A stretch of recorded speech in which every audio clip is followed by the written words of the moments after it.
RevOpsAF, the only podcast for people who are RevOpsAF and want to learn all about things that are RevOps AF.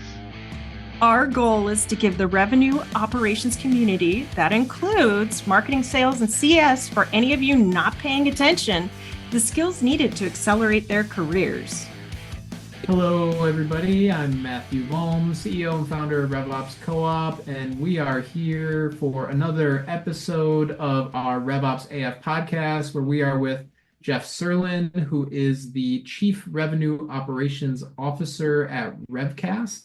Revcast is a revenue achievement platform where they incorporate planning, execution, optimization, a lot into there to help you grow revenue efficiently and effectively.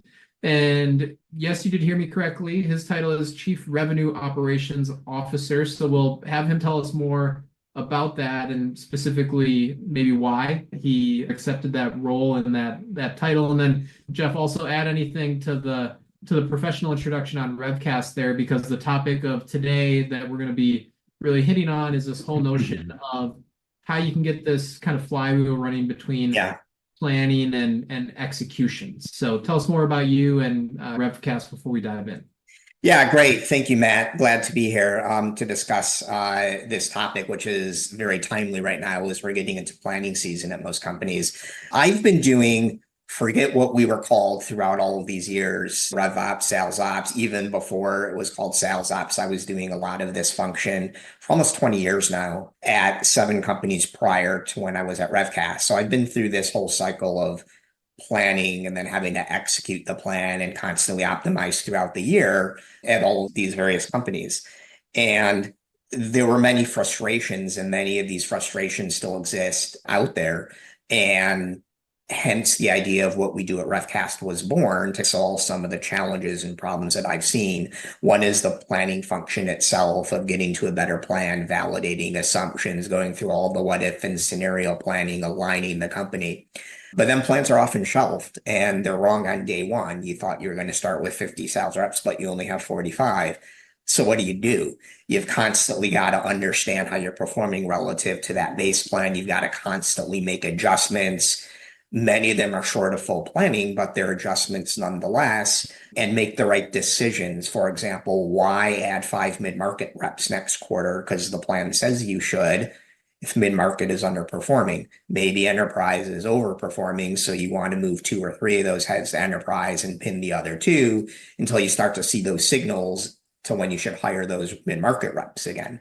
So the idea of Revcast is to help with the planning, to get a better plan, and then to constantly stay on top of how you're performing, not only against the plan, but the trends, to identify signals to help you understand what adjustments you should make to increase your chances of hitting your revenue, and to constantly do it in the most efficient way, is the reason why Revcast was born. And I helped co-found this to solve that problem for folks. Yeah.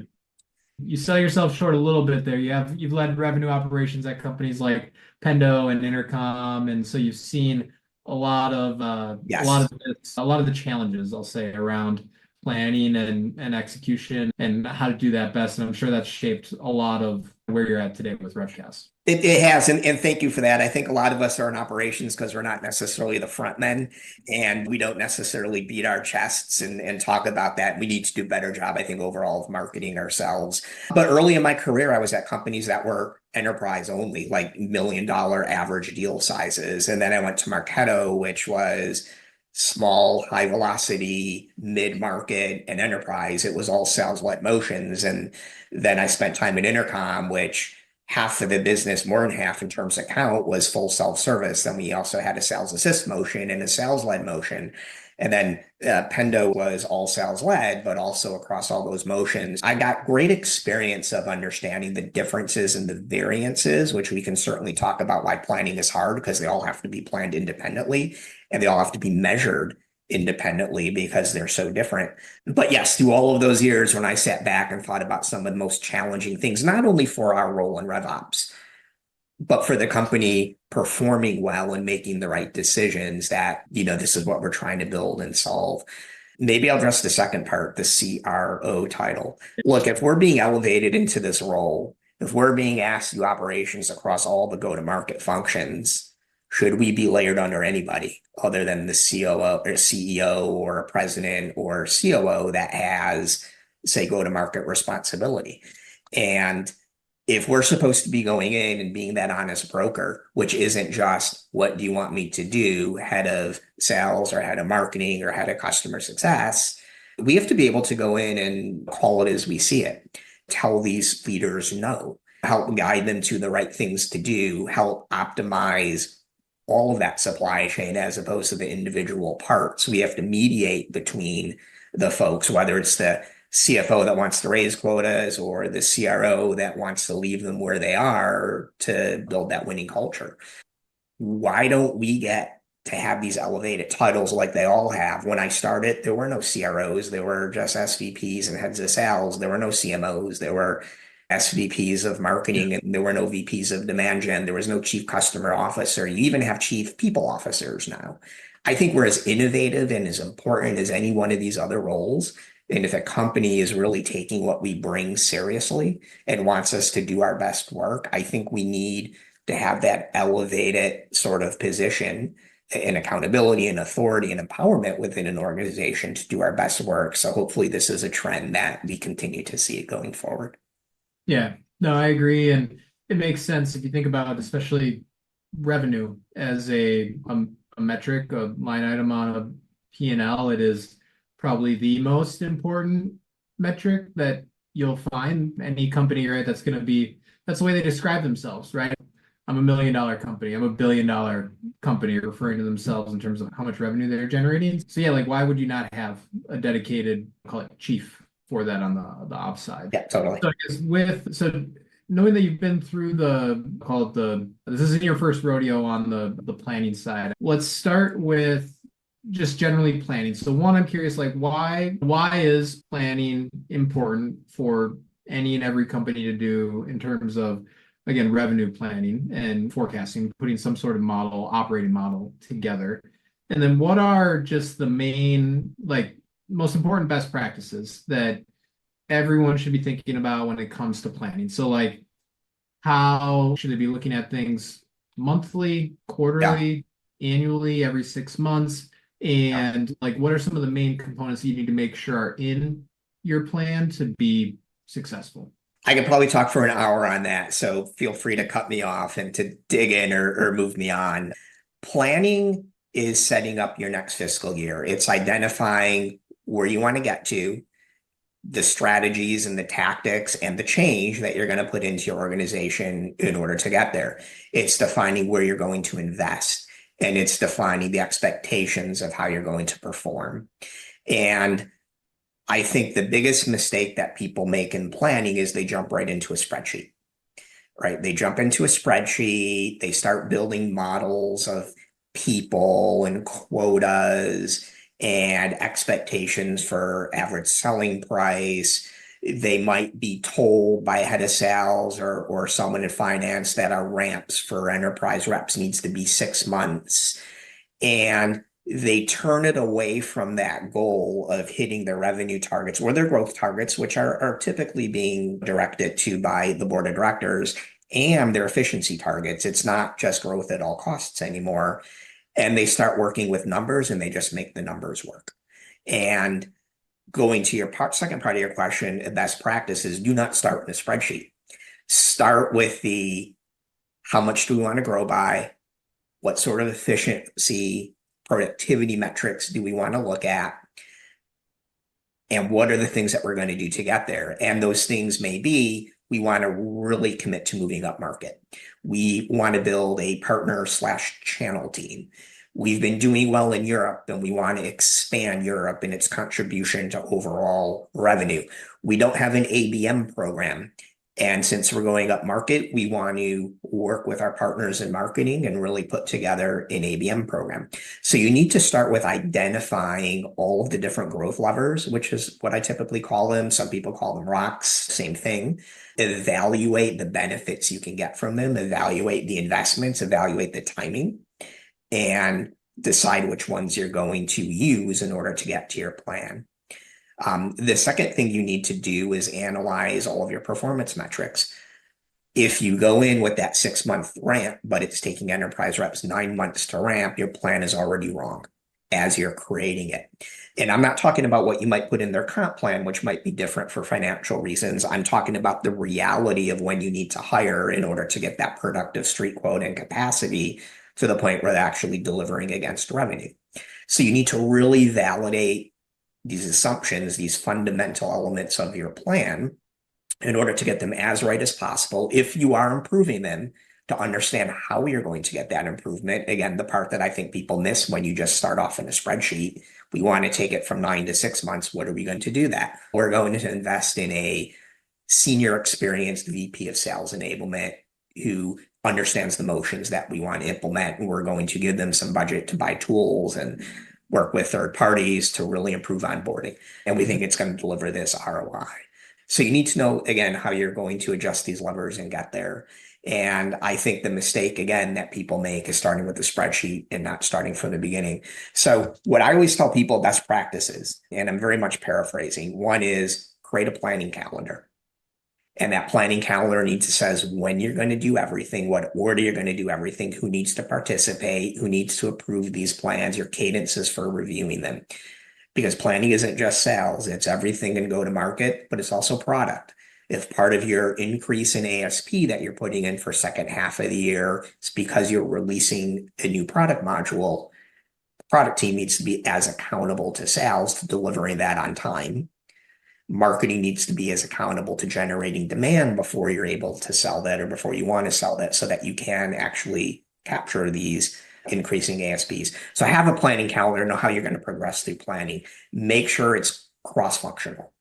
Everyone needs to be accountable to the plan. So everybody should be involved, be in the room, know what's going on, should come with their growth levers or their rocks of how they're going to create growth, of where they're having challenges and issues, of how they might solve them, and where they think they might want to invest. And gather as much data as possible to validate the things that you're plugging into a spreadsheet.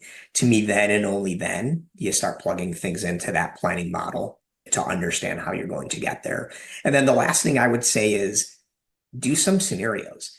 Mostly the plans that I've seen, we call them the plan, but they're very aggressive plans. And we tend to think that they're not. Have an aggressive plan, have a very conservative plan, understand how you can meet in the middle to get something that is actually achievable.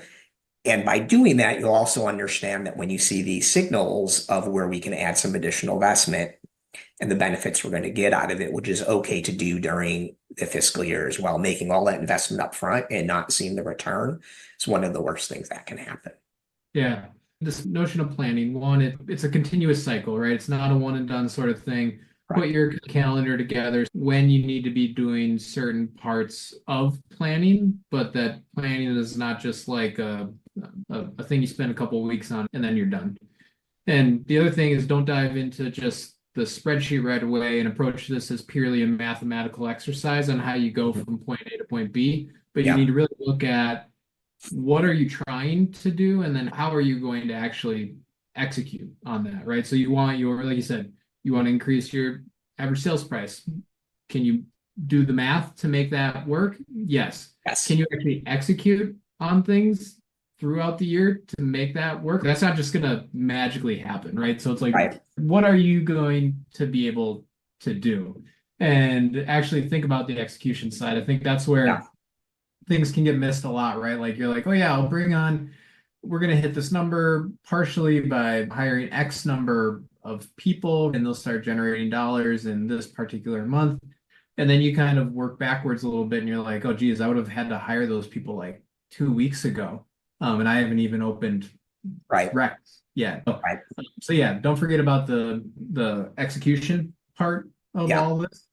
Totally makes sense. Oh, and I like the scenario planning as well. I think that's the other big piece that's mixed. And again, you don't need to overcomplicate things in terms of how you approach your plan. Put together call it your base case, right? Like your targets, and then just do a simple best case and then worst case, basically a plus case and a minus case. So that you have some of those different scenarios laid out and mapped out. All right. So we go through the planning exercise, right? We've got like call it our revenue operating model. We've got our plan. that's it. Now I'm done. Now I just wait till the next planning thing on my calendar, right? And then I update that.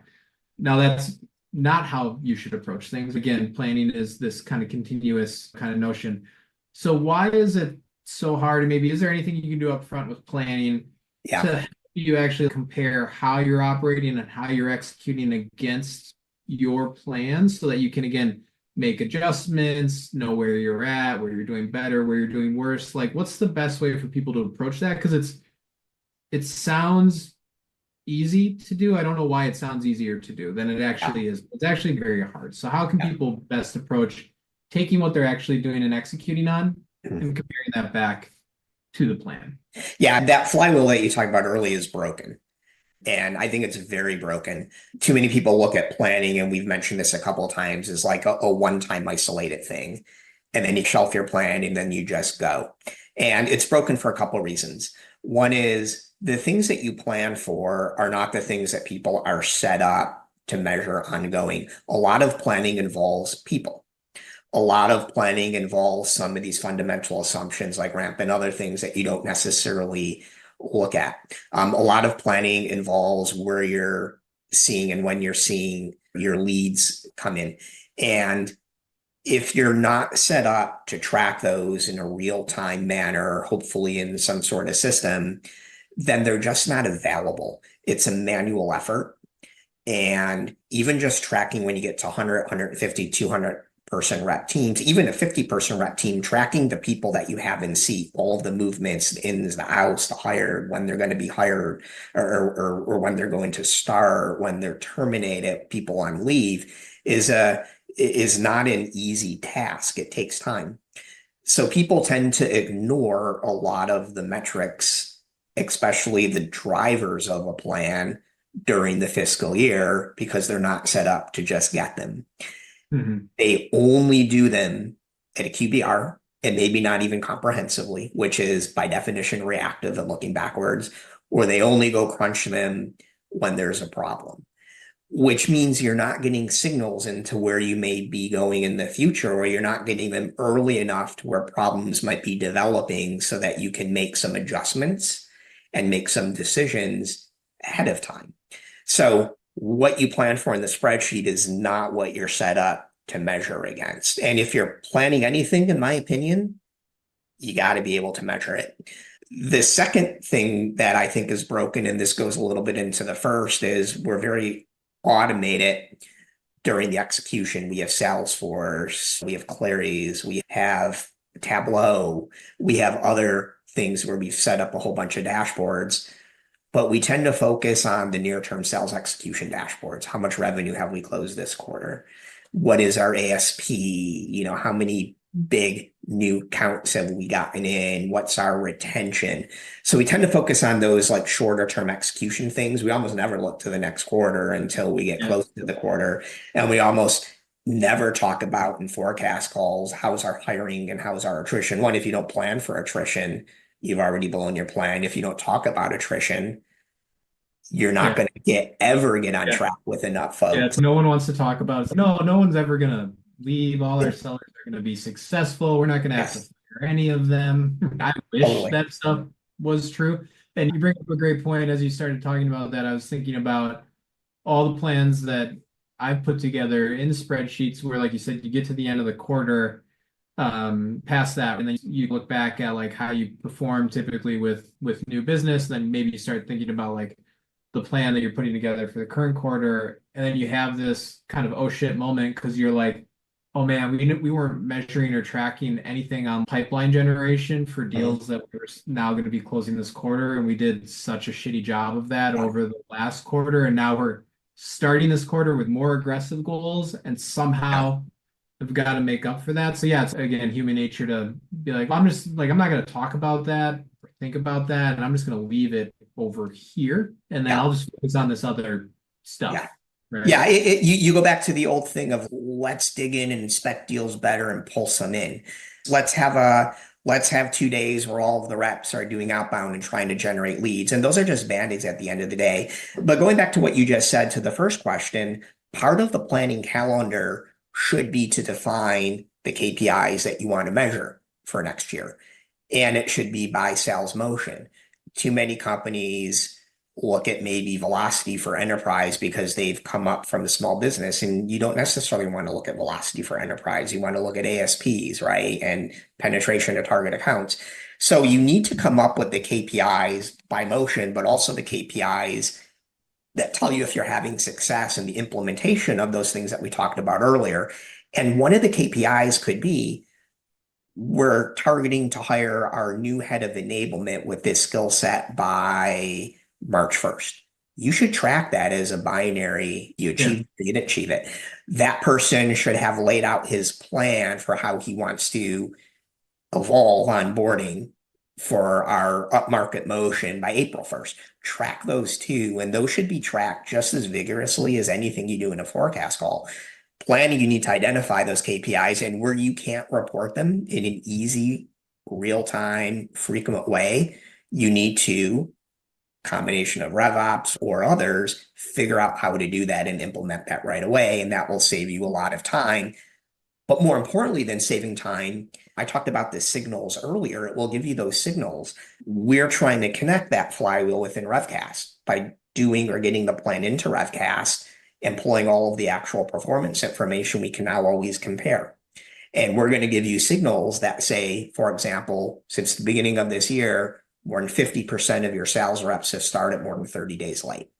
No RevOps team, and I've had some big ones, is ever going to be calculating that on a regular basis. But if that's the case, you're never going to build up to that street quota, especially ramp street quota that you need to get to your number, which means you need to investigate why. Maybe you do need to open up recs 90 days instead of 60 days earlier. Maybe you don't have the right priorities with your recruiting team or enough recruiting capacity.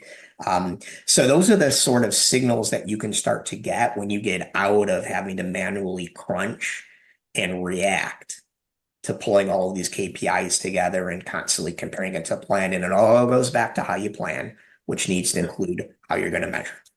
Yeah. So we talked about first, the correct, call it like cadence, is like you set your plan, you need to measure your results against that plan. And then I always look at it, there's like this last mile of what did you learn from those results that you can now incorporate back into the next plan that you generate.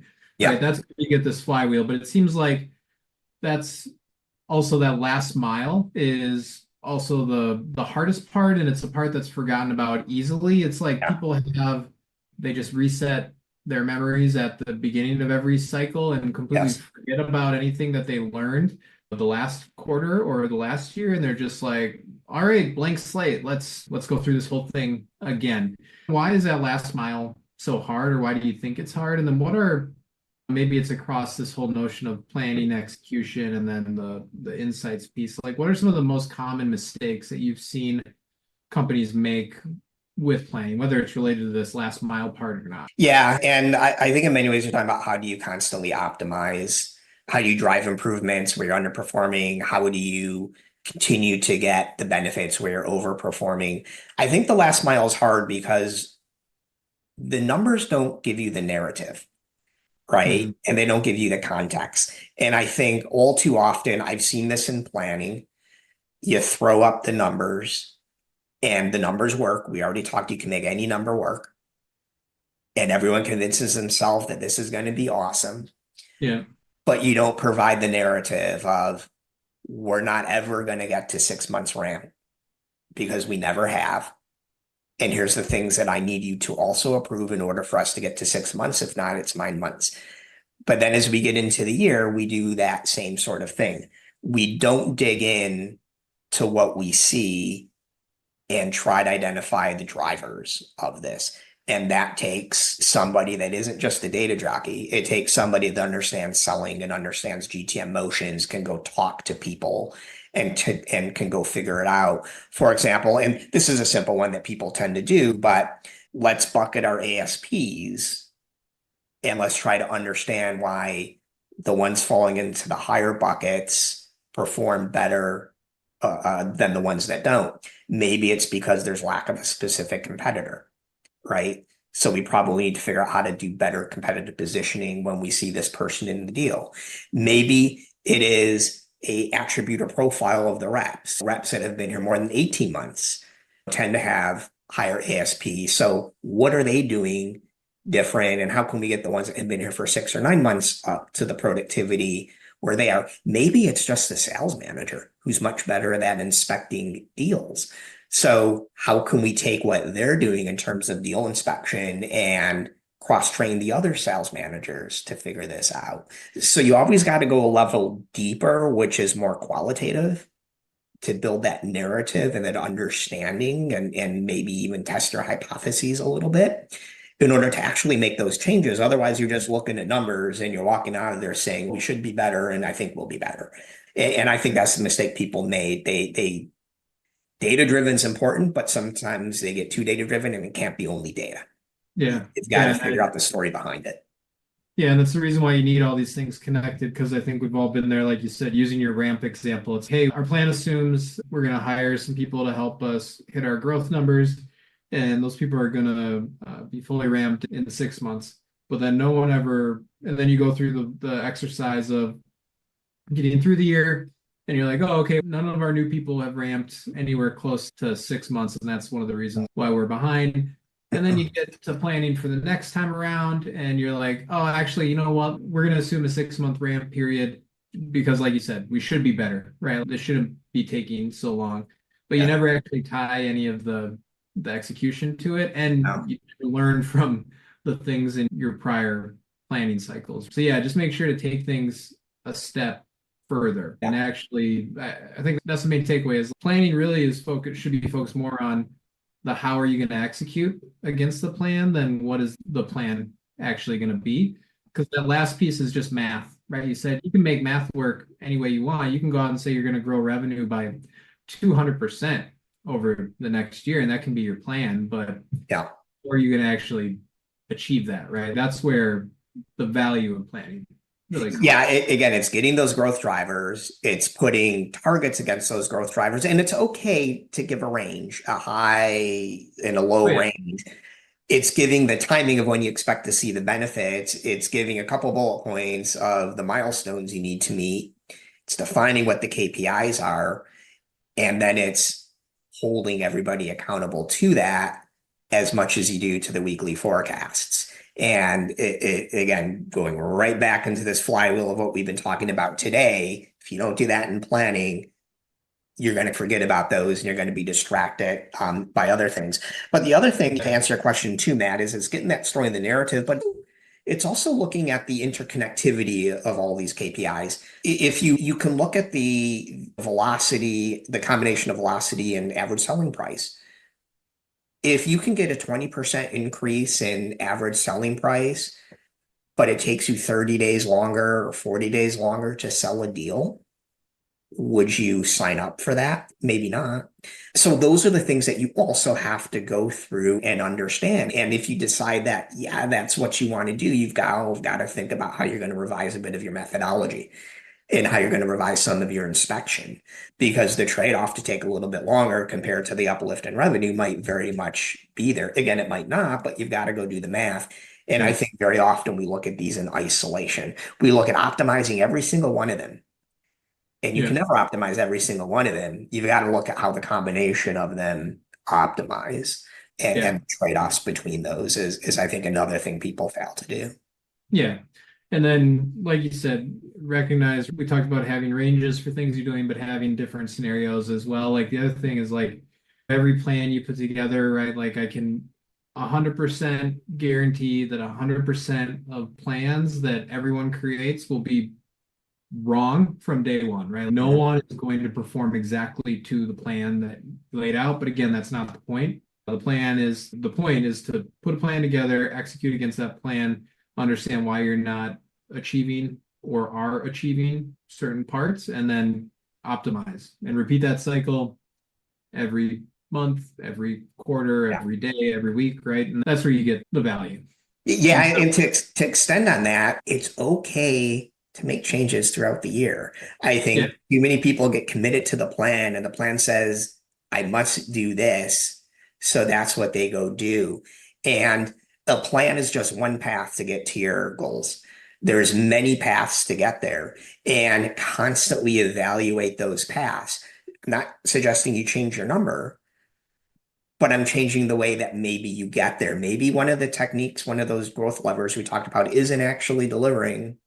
So change it up and try something different that might deliver, because there's no point in continuing something that's not working. So be flexible, have some agility. And again, just because it says you need to hire 5 mid-market reps, don't. If they're not performing, figure out where to put those resources, because you haven't invested the money yet. It's not a sunk cost.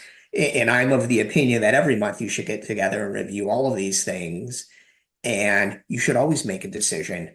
We're supposed to be hiring per plan or investing per plan. Do we still want to do that? Or do we want to do something different? And I think driving that flexibility, that agility, which you can only get through connecting that flywheel, which you can only get through constantly looking at these metrics and the performance, which you can only get by building the narrative and understanding drivers, is the best path for people to get to their plan. Yeah. So I guess I've got one more question for you, which is not RevOps related, but I guess just to sum up some of the things that I heard, at least, is planning to execution to insights back to plan. That's the kind of flywheel. You need to make sure those things are humming. You can't just do one element of that and be effective. 2, don't start with a spreadsheet. Diving into a spreadsheet for planning is not the first thing that you should be doing, and make sure that you're incorporating some of those learnings. Have ranges and different scenarios that you're able to offer. And then I think the last thing you brought up, super important as well, is it's okay to make changes, right? Like people change their minds. You learn things as you go. Plans and businesses evolve. So yeah, like your plan is not gospel, right? Like it's okay to change your plan and iterate on your plan as you go throughout. That's the whole point and purpose, right? So yeah, be okay making those changes. Yeah. And then the last question I have for you is not RevOps or planning related. It's outside of obviously being a revenue operations professional, doing the founder thing with Revcast.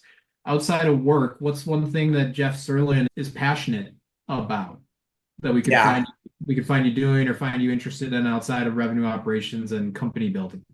Yeah, totally. You saw before I put up the Revcast branding and all the pictures behind me in my office. I love scuba diving. I've been on some epic trips, liveaboards for a week.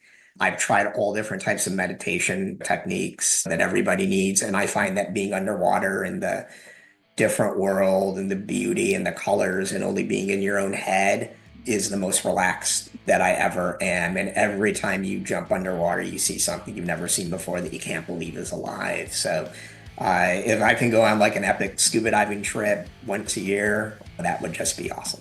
Yeah, that's awesome.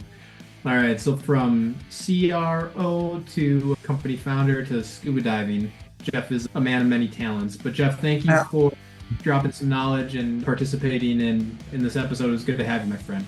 I appreciate the invite and great talking to you as well, Matt. Thank you. Thanks so much for tuning in to today's episode, everybody.